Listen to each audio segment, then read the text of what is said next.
for one, am grateful, Mrs. Bush, that they are finally bringing civilization to this savage land. I could not agree with you more, my dear. My daddy settled this land, and I know he'll be looking down on us, pleased at how we help the natives. Yes, they've lost their land, but they've gained access to heaven.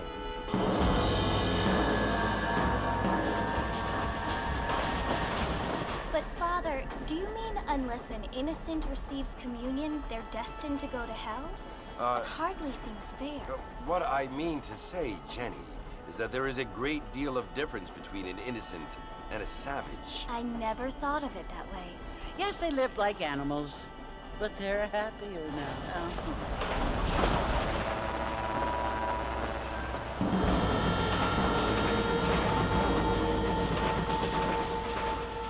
Not only do people now have motor cars, Father, but I heard that pretty soon we will be able to fly. No, only angels can fly, Jenny.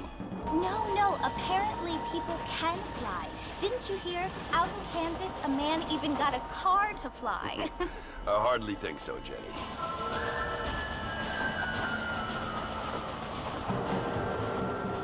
Apparently, Mr. Johns wants to run for governor, which is why he's so concerned with cleaning up the state. Nate Johns. Yes. His family is nothing but hillbilly trash that came here after the war.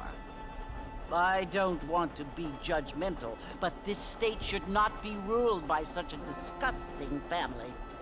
A family without class. Apparently.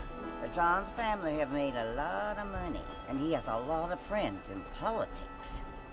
Mrs. Bush, money isn't everything. There are many things that money cannot buy. It seems that money can buy voters, though.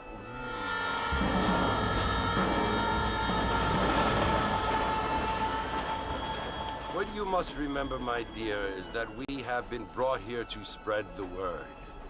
And the word and civilization, they are the same thing. They are the gifts. It is the opportunity we have, the chance to live among people who are decent and who do not kill each other, and who let you worship in peace. It's so confusing, Father. Sometimes I find it impossible to make the distinction between a loving act and a hateful one. I mean, they often seem to be the same thing. Yes, Jenny, it is confusing. But you only have to ask me if you need help. Indeed. Well, here we are, Mrs. Bush. Armadillo.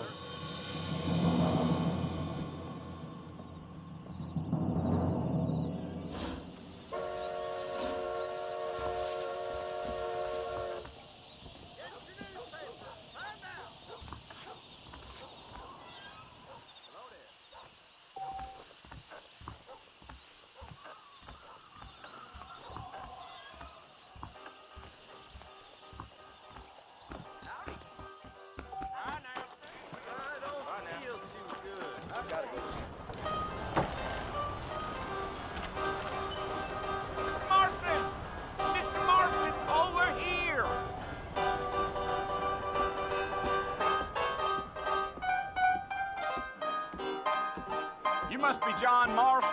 Sometimes. I'm Jake. Your friends from Blackwater hired me to guide you. They ain't my friends, but pleased to meet you, Jake. I got the horses saddled up and ready out front.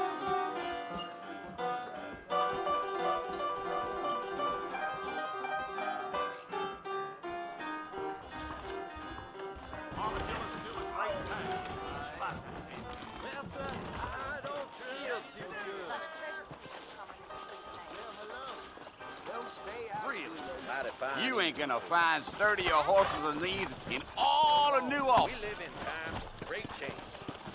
And most Take it easy until we're out of town. Ain't no point in causing a ruckus.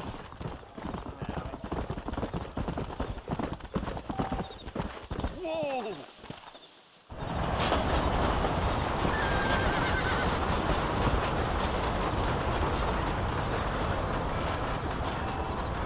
So it's Fort Mercy you want to visit? That's right. Ain't taking nobody up to the fort in a long time. strange place for a decent fella to want to visit, if you don't mind me saying. Who said I was a decent fella? It's been abandoned for years now. Folks say it was built during the Mexican War. What kinds of soldiers around back then? Why'd they leave? Well, I ain't entirely sure. I heard they had to go up north to fight Indians, or maybe they got tired of being soldiers and went looking for gold. You know how things is. So what are you doing up at the fort? I'm looking for an old friend. Well, like I says, you ain't gonna find many folk around those parts these days. Those you do find are about as sociable as most reading back to you. I mean, I ain't one to judge a man by the company he keeps, but... Well, he ain't been friends for a long time.